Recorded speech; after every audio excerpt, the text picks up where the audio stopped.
I run my fingers over the faded cover of our family photo album, the leather worn smooth in places from years of handling. Evening shadows stretch across my small living room as I settle deeper into my sofa. A glass of Merlot sits untouched on the coffee table. I've been putting this off for weeks, but Mom insists she needs these photos for Rebecca's anniversary slideshow. The album creaks open, and there they are, me family frozen in time. Dad's proud stance. Mom's perfect smile.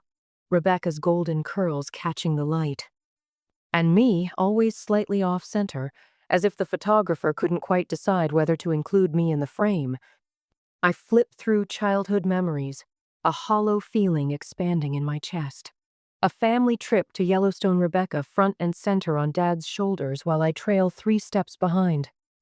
Christmas morning Rebecca surrounded by a mountain of wrapped gifts while I clutch a single package. Rebecca's dance recitals. Rebecca's soccer trophies. Rebecca's beaming face. The phone rings, cutting through my thoughts. Mom's name lights up my screen for the 3rd time today. I silence it with a satisfying click. I turn another page and pause. Rebecca's 16th birthday party. I remember the live band, the catered food, the 50 guests, the professional photographer. I search the album for my 16th birthday and find nothing. Because there was nothing to document, just a quiet dinner where Mom spent most of the evening on the phone with Rebecca's college advisor. Some things never change, I murmur to the empty apartment. I continue turning pages, the weight of realization pressing heavier with each one. The album isn't just a collection of memories, it's evidence. Proof that I've spent my entire life being an afterthought in my own family. Then I see it. My high school graduation photo, tucked in the back of the album, its corner bent, shoved between vacation snapshots like an inconvenient receipt. I slide it out, studying my younger face, the hopeful smile, the honors cords, the valedictorian medal. I'd worked 2 jobs while maintaining a 4.0 GPA. Dad had promised to frame this photo. I stand abruptly, nearly knocking over my wine. I cross to my parents' living room, in my mind the shrine to Rebecca's mediocrity. And there it is, the mental image so clear it hurts. Rebecca's graduation photo in a gold frame on the mantel, her C-average smile beaming out at visitors. She'd barely graduated. "You've always been the smart one," Mom would say, as if my intelligence were a consolation prize for everything else I didn't receive. I remember the Christmas when I was 15. Rebecca unwrapped a brand new laptop while I received a leather-bound journal. "For all those deep thoughts of yours," Mom had explained, as if that justified the glaring disparity. College was still supposed to be affordable back then. Dad always said when I mentioned my student loans. Yet they'd paid Rebecca's tuition in full. The phone rings again. "Mom," I answer this time, steeling myself. "Grace, honey, I need a favor."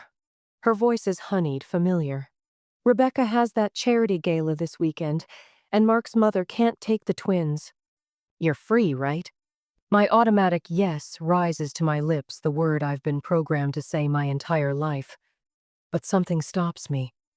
Maybe it's the graduation photo still in my hand, or the album of evidence spread before me.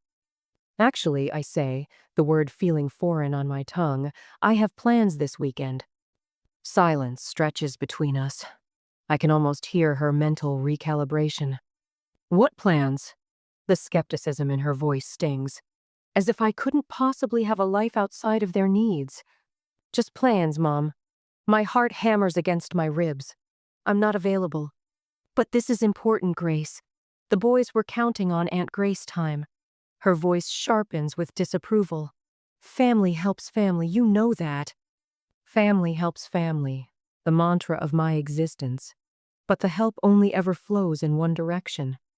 "I'm sorry, but I can't this time." My voice wavers, but I hold firm. "Your sister has 2 children, Grace. Her life is complicated. You just have yourself to worry about." The familiar guilt trip laid out like a well-traveled road. "I'll talk to you later, Mom." I hang up before she can respond. My hands tremble as I close the photo album. The graduation photo sits beside me, a testament to achievements that no one celebrated. On my laptop screen, a Hawaii travel site beckons with images of turquoise waters and pristine beaches. I click on a flight option, my cursor hovering over the Book Now button. Maybe it's time I finally do something for myself, I whisper to the empty room. And for once, there's no one there to tell me I shouldn't.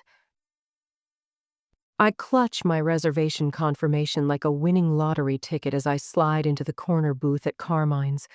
The printout is already creased from my nervous handling, but I don't care. 6 nights at the Hanalei Bay Resort, a real vacation. My first in 5 years. The thought sends a flutter of excitement through my chest. Dad pulls out a chair for Mom across from me. Rebecca's running late as usual. Mark trails behind Dad with the twins. Lucas tugging at his sleeve and Oliver clutching his tablet. Perfect attendance isn't required for the golden child. Grace, sweetie, you're glowing. Mom unfolds her napkin with a crisp snap. What's got you so chipper tonight? I take a deep breath. This is my moment. I've finally booked my vacation. Hawaii. Just me and a stack of novels for 6 whole days. The table goes quiet. Mom's hand freezes midway to her water glass. Dad blinks twice, his usual response to unexpected news. Mark suddenly becomes very interested in helping Lucas with his booster seat. Hawaii? Mom's voice rises slightly at the end, like she's asking a question rather than repeating a fact. I nod, smile widening. Kauai, actually. The North Shore. I found an amazing deal on a garden view room. Hawaii. This time, Mom says it flatly, exchanging a look with Dad that I've seen 1,000 times, the one that says they're recalibrating their plans around a minor inconvenience. Me. Rebecca arrives in a flurry of apologies and perfume, the twins immediately brightening at her entrance. After kisses and hugs are distributed, she slides in beside me, her shoulder bumping mine as she reaches for the breadsticks. What did I miss? Grace is going to Hawaii, Mom says, her tone neutral but her eyes sparkling with something I can't quite place. Rebecca turns to me, eyebrows raised. Hawaii? By yourself? The word yourself hangs in the air like an accusation. I feel my excitement begin to curdle. That sounds perfect for all of us. Mom claps her hands together. We've been saying the twins need a proper vacation, haven't we, Rebecca? Rebecca nods enthusiastically. The boys would love the beach. When are you going? 3 weeks from Saturday. I answer automatically, then realize what's happening. My stomach drops. But Spring break is the following week. Rebecca cuts in, already scrolling through her phone calendar. Mark can take a few days off, can't you, honey? Mark shrugs amicably. Sure, I've got vacation days to burn. It'll be a proper family vacation, Mom declares, her voice warm with approval. Your father and I could use a getaway, too. Dad nods, returning from helping Oliver with his tablet. Your mother's been talking about Hawaii for years. I stare at my reservation printout, now splattered with condensation from my water glass, the ink beginning to bleed. The garden view room I'd splurged on my private sanctuary suddenly seems impossibly small. I think there's a misunderstanding. I start carefully. I booked a single room, for just me. Oh, we'll get our own rooms, of course. Mom waves her hand dismissively. We wouldn't crowd you, sweetheart, though the twins would love to have Aunt Grace time. Her smile is sweet, but her eyes are steel. Under the table, I see Mom's phone light up as she types something. Across from me, Rebecca's phone buzzes a moment later. She glances down, then back up at me with a calculated smile. The boys are so excited already, Rebecca says, though I haven't agreed to anything. Lucas was just saying last week how much he misses his Aunt Grace. Lucas, hearing his name, looks up from his coloring sheet with confusion. Mom reaches across the table and pats my hand. After all we've done for you, it'll be nice to have some family time together. My mind flashes to the 3 emergency loans I've given Rebecca in the past year alone. One for the twins' private preschool deposit, one for Mark's truck repair, one for the roof leak they couldn't afford to fix. none repaid. Meanwhile, I'm still making payments on my student loans while they paid cash for Rebecca's degree. I was really looking forward to some alone time. I try again, voice smaller now. You can have alone time at home any time, Rebecca says, as if I don't spend most of my alone time watching her children. This is Hawaii. A notification chimes on my phonea text from Maria, my coworker. How's the big announcement going? I told Maria about my vacation plans this morning, her enthusiasm genuine and untainted. You deserve this, she'd said, eyes crinkling with real warmth. It's about time you did something just for you. The boys can stay with you in your room some nights, Rebecca continues, already making plans. That way Mark and I can have a date night. It'll be perfect. I notice her fingers typing rapidly under the table. Mom's phone lights up again. I'd need to check if they even have larger rooms available, I say, grasping for excuses. Oh, don't worry about that, Mom says, waving away my concern. You can just call tomorrow and change the reservation. Make sure it's a room with 2 beds. The waitress arrives to take our orders, and I'm grateful for the interruption.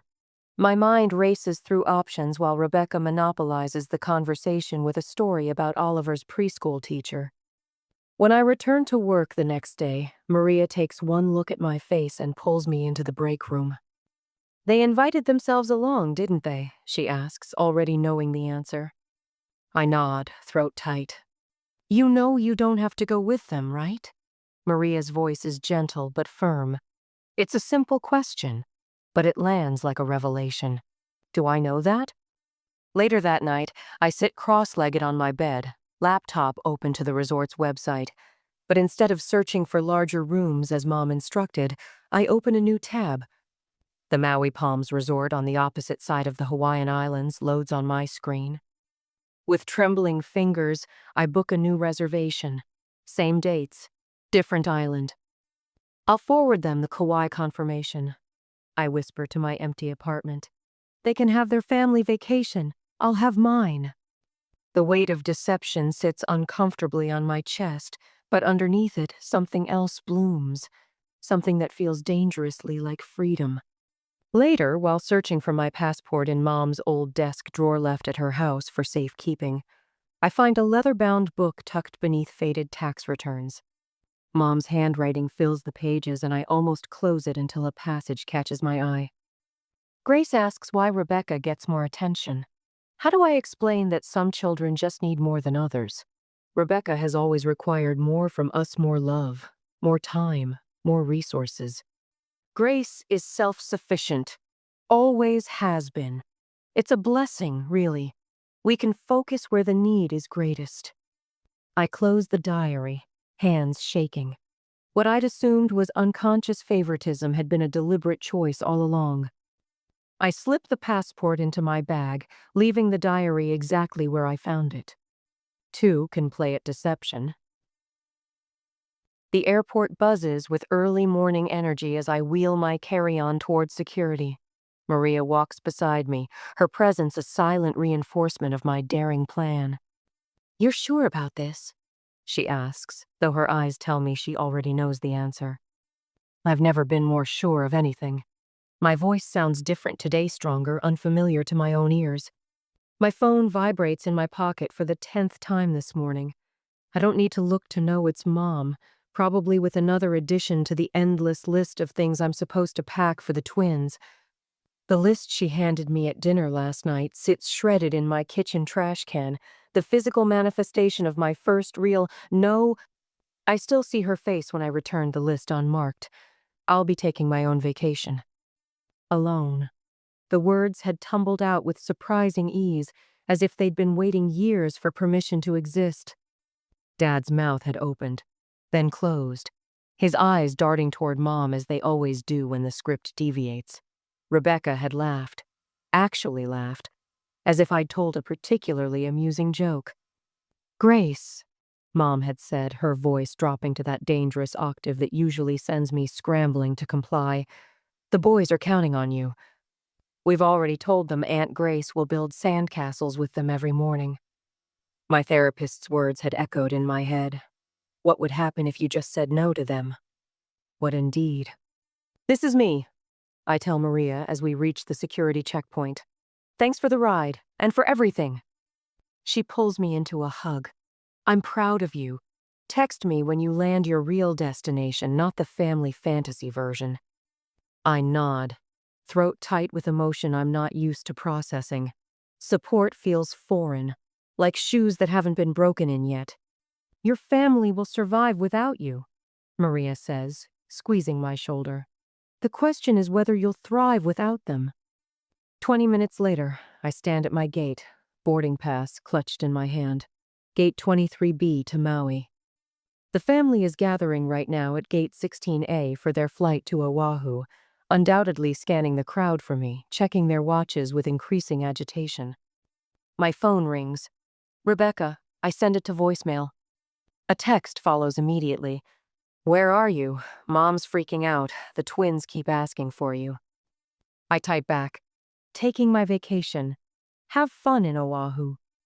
Then I turn my phone off completely. The sensation that washes over me is so unfamiliar that it takes me a moment to identify its lightness, as if I've been carrying a boulder for so long that I've forgotten what it feels like to stand upright. When we finally take off, I press my forehead against the cool window and watch my hometown shrink beneath me. Somewhere down there, my family is discovering that their reliable safety net has vanished. For the first time in my 32 years, I am choosing myself. The resort lobby gleams with polished wood and fragrant tropical flowers. A young woman with a bright smile places a lei around my neck, the delicate flowers cool against my skin. Welcome to the Hanalei Bay Resort, Miss Sullivan. We have you in one of our Ocean View suites. The Ocean View suite I saved for over a year to afford. The vacation I've dreamed about while sitting through countless dinners listening to Rebecca describe her latest family trips, where I was always invited as the designated childcare provider, never as a guest. Is there anything else you need? The receptionist asks. Just my freedom, I think. But I simply smile and shake my head. My room exceeds every expectation. A private balcony opens to the Pacific, stretching to the horizon, waves shimmering under late afternoon sun. I run my fingers over the crisp white bedding, the smooth furniture, the elegant bathroom fixtures all mine for the next 7 days. I unpack methodically, arranging my things in the spacious dresser. No cramming my belongings into a corner to make room for the twins' expansive wardrobes. No sleeping on a pull-out couch because Rebecca and Mark need the second bedroom. Just space, my space. When I turn my phone back on, notifications flood the screen. 18 missed calls, 37 text messages, 2 voicemails. I scan the texts quickly. Mom, Grace Elizabeth Sullivan, this is completely unacceptable. Dad, your mother is very upset. Call as soon as you get this.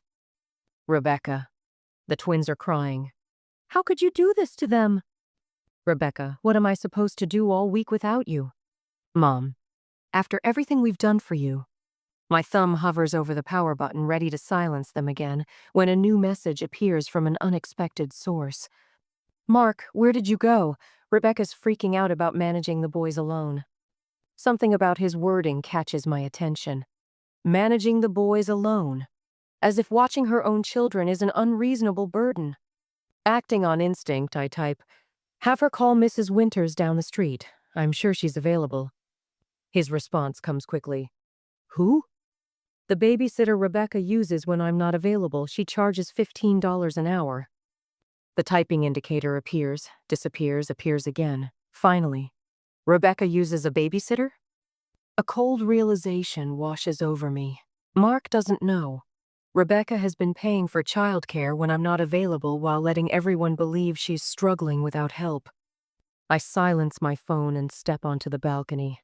The sun hangs low over the ocean, painting the sky in shades of gold and crimson. For perhaps the first time in my adult life, I am completely alone by choice. No one's needs to anticipate. No one's emotions to manage. Just me and the sunset and the gentle rhythm of waves breaking against the shore. Tears spring to my eyes, surprising me. But these aren't the familiar tears of frustration or inadequacy. These are something new tears of relief, of release. A weight I've carried so long I'd forgotten it was there lifts from my shoulders. I breathe deeply, filling my lungs with salt-tinged air. So this is what freedom feels like, I whisper to the empty beach below. Later, I sit at the resort bar, laptop open before me. The bartender, a woman about my age with sun-streaked hair and laugh lines around her eyes, places a brightly colored drink in front of me. "How special," she says.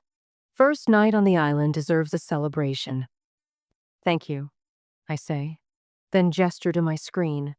Does it seem petty to be making a spreadsheet while on vacation? She leans over, glancing at my work. The document titled Childcare Services Rendered contains dates, hours, and calculated market values for 5 years of babysitting the twins. "Depends," she says with a knowing smile. "Is it a revenge spreadsheet or a boundary spreadsheet?" I laugh, surprised by her perception. Is there a difference? Revenge is about hurting back. Boundaries are about moving forward. She taps the screen. "This looks like moving forward to me." I nod, warming to her perspective. I'm not their free nanny anymore. The phrase feels powerful on my tongue, so I repeat it, louder this time. I'm not their free nanny anymore. The bartender raises her glass. "To boundaries." I clink my glass against hers, the sweet tart liquid cooling my throat. To boundaries. Later that night, as I prepare for bed in sheets that feel like clouds, my phone lights up with another text from Mark. "Rebecca just admitted she's been paying Mrs. Winters for months. Why did she lie about needing you so desperately?" I stare at the message, a strange calm settling over me. The answer seems so obvious now, viewed from 3,000 miles away. Because she could. Because I let her. Because everyone in my family has grown comfortable with the arrangement. I type my response carefully. "That's a question you should ask your wife." Then I silence my phone, set it face down on the nightstand, and turn toward the open balcony door. The sound of distant waves fills the room, drowning out the whispers of guilt and obligation that have been my constant companions. Tomorrow belongs entirely to me, and for the first time so does my life. My finger hovers over the send button. The message is simple. "We need to talk. Coffee shop. 2 p.m. Come alone." I press send before I can second-guess myself, then set my phone face down on my kitchen counter. The Hawaiian tan hasn't faded from my skin yet, but the peace I found there feels increasingly distant as I prepare for what's coming. I take deep breaths the way Dr. Winters taught me, focusing on the sensation of air filling and leaving my lungs. My phone vibrates against the countertop. Then again, and again, I leave it untouched. The calendar in my tote bag weighs like concrete evidence. Every babysitting session meticulously documented dates, times, last-minute requests, canceled plans. 5 years of my life quantified in hours given away. The spreadsheet tucked inside shows what a professional nanny would have charged for the same service. And then there are the screenshots. Jasper's coffee has the neutral anonymity I need: earth-toned walls, soft jazz, and enough customers to provide witnesses without feeling crowded. I arrive 30 minutes early to secure the corner table with the vinyl booth, a table where I can see the door but remain partially obscured until they enter. Maria walks in at 1:45, gives me a subtle nod, and takes a table across the room. Just knowing she's there steadies my racing heart. At 1:55, I watch them file in not just Mom as I requested, but the entire family squadron. Mom leads the charge, her face already flushed with righteous indignation. Dad follows, shoulders hunched, eyes scanning the room. Rebecca clutches Mark's arm, dabbing at suspiciously dry eyes with a tissue. The calculated ambush doesn't surprise me. I wrap my hands around my coffee mug, drawing strength from its solid coolness. Grace Elizabeth Sullivan. Mom's voice carries across the cafe as she approaches. pitched at that particular volume designed to communicate public disappointment. How could you abandon your family like that? Several patrons glance up from their laptops. A barista pauses mid-pour. I don't stand. Please, sit down. We've been worried sick, Mom continues, settling into the booth across from me.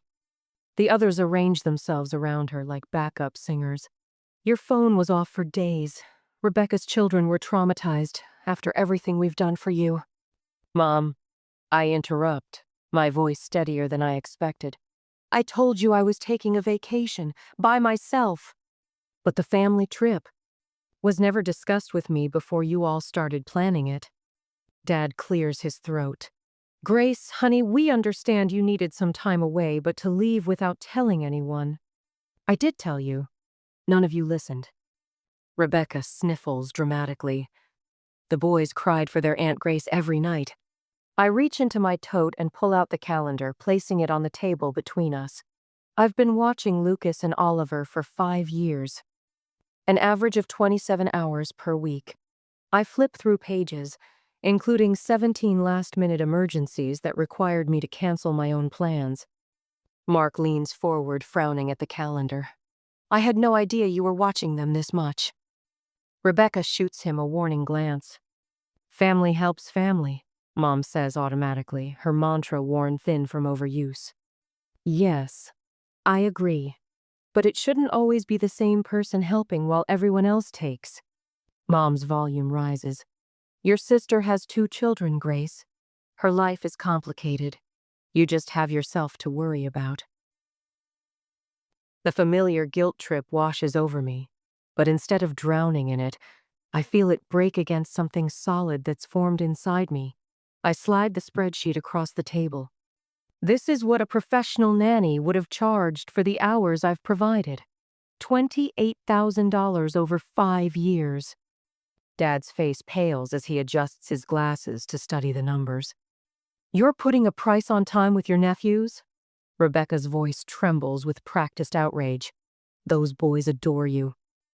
And I adore them, I say, maintaining eye contact. This isn't about them. It's about how this family uses me. The coffee shop has grown quieter, conversations at nearby tables suspended as our family drama unfolds. But rather than feeling exposed, I feel protected by these witnesses. My family's manipulation thrives in privacy. Grace. Mom lowers her voice to a hiss. What happens in this family stays in this family. We don't air our disagreements in public. I take a sip of coffee, allowing the moment to stretch. I used to believe that too, until I realized that rule only exists to protect those who are taking advantage of others. Rebecca's face contorts. After everything we've done. What exactly have you done for me, Rebecca? The question hangs between us, heavy with decades of imbalance. She blinks rapidly, caught off guard by direct confrontation. We're family. I reach into my bag one final time and remove the screenshots. I slide them across the table. Text messages between you and Elaine Bennett, your neighbor who you've been paying to watch the boys when I'm not available. Mark's head snaps toward Rebecca. You said your mother was watching them those weekends. Mom's face flushes deeper. Dad stares at his hands. You've been lying to me for years, I say, my voice quiet but firm, claiming you couldn't afford childcare while paying someone else when convenient. This ends today. The silence that follows feels like the first honest moment we've shared in years. Rebecca's tears come then real ones this time. Grace, please. I stand, gathering my evidence into my bag. I love Lucas and Oliver. I'm happy to be part of their lives, but on fair terms. No more last-minute emergencies. No more canceled plans. And no more lies. Mom opens her mouth, but Dad places a hand on her arm, silencing her. I'll be in touch when I'm ready. I walk toward the door, past Maria, who gives me the slightest nod of approval. Outside, the autumn sun feels different on my skin than the Hawaiian rays, but the warmth is just as real. My phone buzzes in my pocket. Dad's number. I silence it without answering. For the first time in my life, I am the one walking away. Morning light spills through my apartment windows as I twist the screwdriver, securing the new deadbolt. The metal-on-metal sound rings with final AITA sound I've waited 32 years to hear. I test the lock, listening to its decisive click. My new beginning has a soundtrack. My phone buzzes from the kitchen counter. Dad's face illuminates the screen for the 4th time today. I let it vibrate against the granite, focusing instead on the smooth action of the new key in the lock. The buzzing stops, then starts again immediately. Persistence, the Sullivan family trademark. I cross the living room, steeling myself before answering. "Hello, Dad." Grace. His voice carries the practiced calm he uses during business negotiations. "We need to talk, sweetheart. Your mother is beside herself." I imagine she is. I run my finger along the edge of my kitchen counter, feeling every grain of the surface. The apartment feels different today, like it's finally mine. "She's been calling everyone in the family." His voice drops lower. "Aunt Judy, Uncle Mike, even your grandmother, crying about how you've abandoned the family." My stomach tightens, but the feeling passes quicker than it would have before. That's her choice. "I'm in the area. I could stop by your office for lunch." Not a question. I glance at my watch. My lunch hour begins in 20 minutes. Of course he knows my schedule. "Fine. Meet me in the lobby." When he arrives, I lead him to the small cafe inside our office building instead of my department. We sit across from each other at a table with a solid oak surface between us. His gray hair catches the fluorescent light, more silver than I remember from just weeks ago.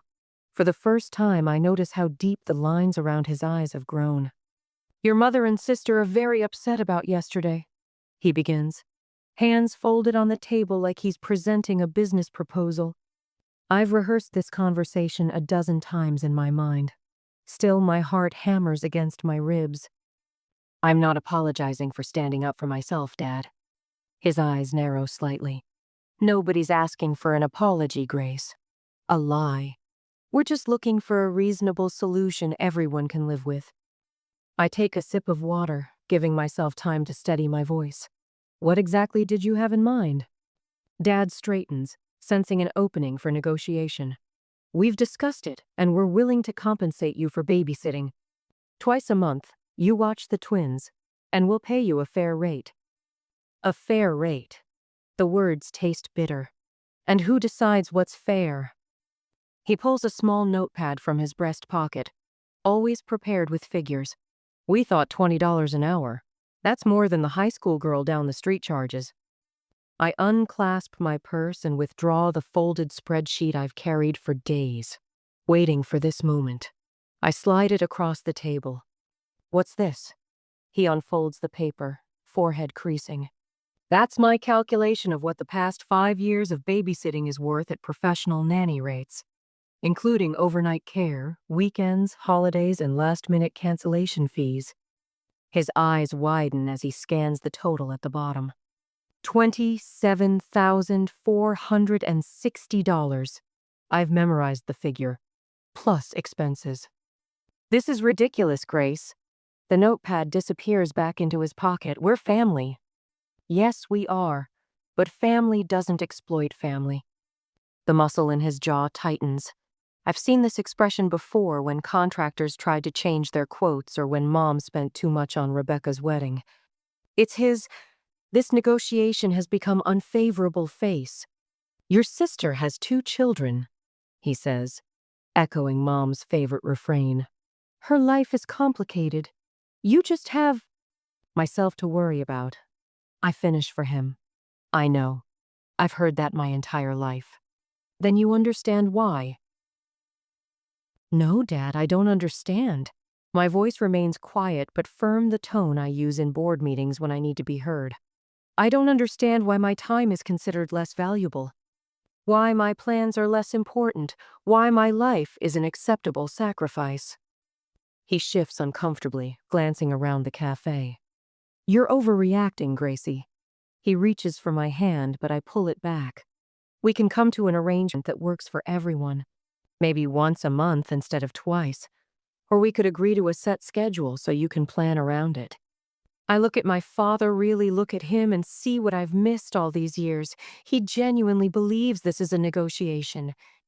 That my freedom, my boundaries, my very identity are items to be bartered over a business lunch. Dad, I say, my voice suddenly clear and strong. This isn't a negotiation. This is my life. The silence that follows feels like its own entity sitting heavily between us. His expression shifts from confusion to disbelief, then settles into something I've rarely seen: uncertainty. What exactly are you saying? He finally asks. I'm saying I'm done being the family resource. I'm done being Rebecca's backup plan and Mom's emotional support and your diplomatic solution.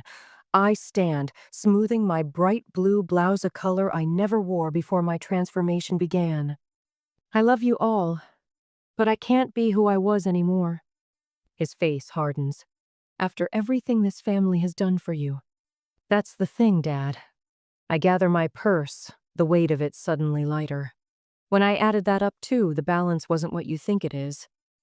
I walk away without looking back, each step more certain than the last. Behind me, I hear him call my name once, but it fades under the sound of my heels against the tile floor, a rhythmic, determined beat.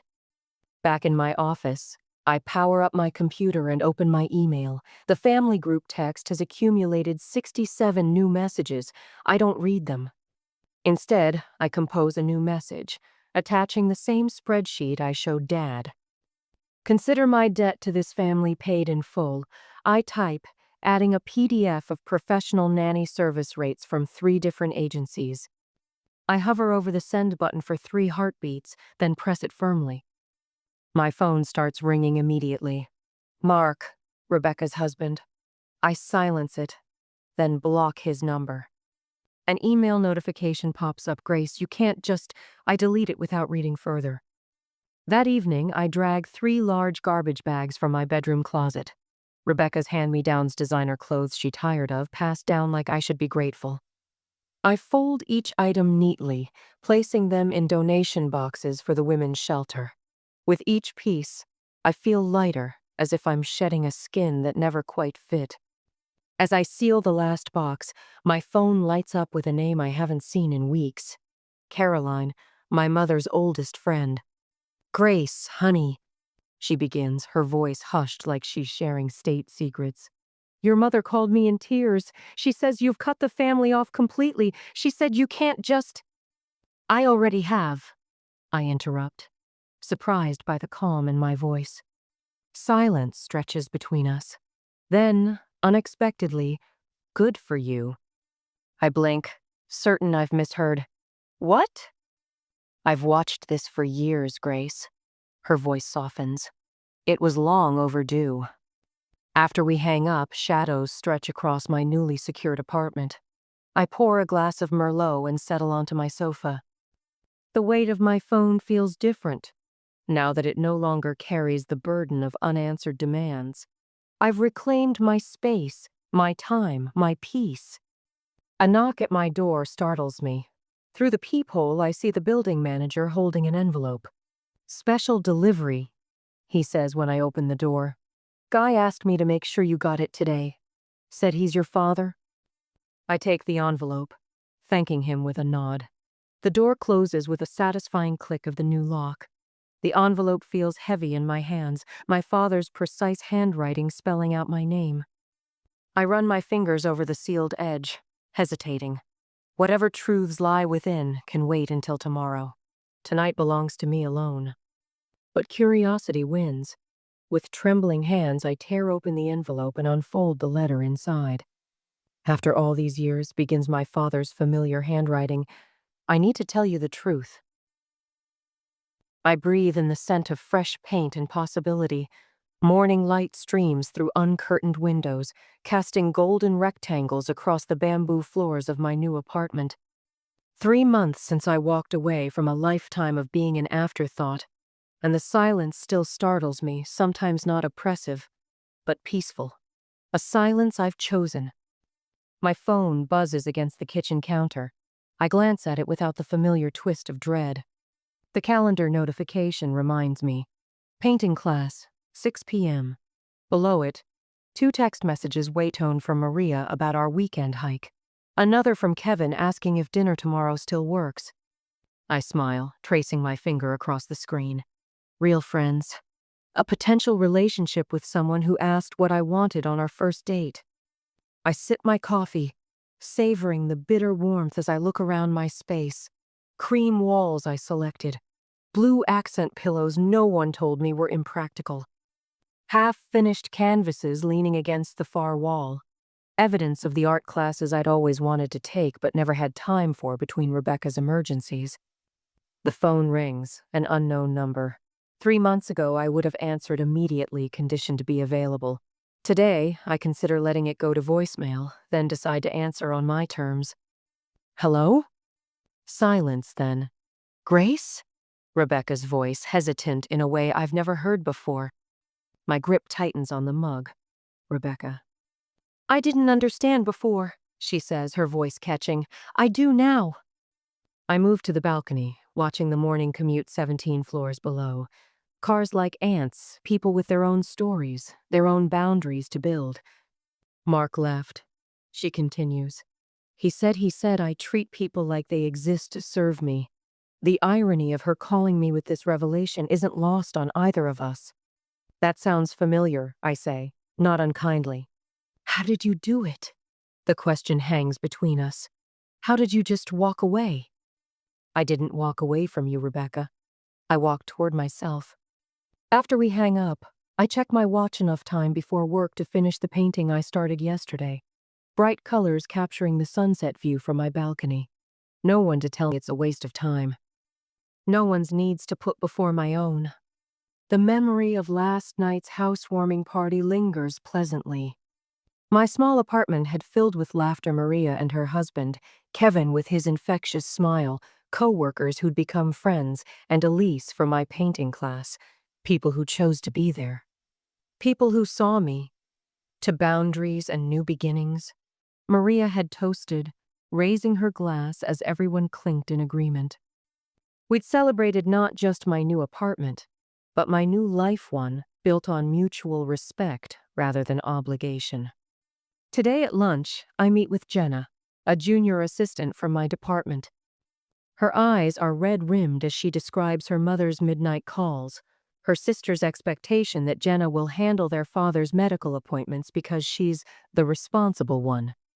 You don't have to set yourself on fire to keep others warm, I tell her, the words I wish someone had said to me years ago. Setting boundaries isn't selfish, it's necessary. Later, an email appears in my inbox. An invitation to the twins' birthday party. No guilt-laden text. No assumption that I'll bring elaborate gifts or stay to clean up. Just an invitation, with a start and end time clearly marked. I hit reply, type, I'll be there from 2 to 4, and press send without agonizing over the wording. 6 months ago, such a brief response would have been unthinkable. As evening approaches, I set up my easel on the balcony. The sunset paints the sky in oranges and pinks that no canvas could fully capture, but I try anyway. My phone rings. Rebecca again. The boys are asking if you could watch them Saturday. I pause, brush hovering over canvas. My rate is $20 an hour, 2-hour minimum.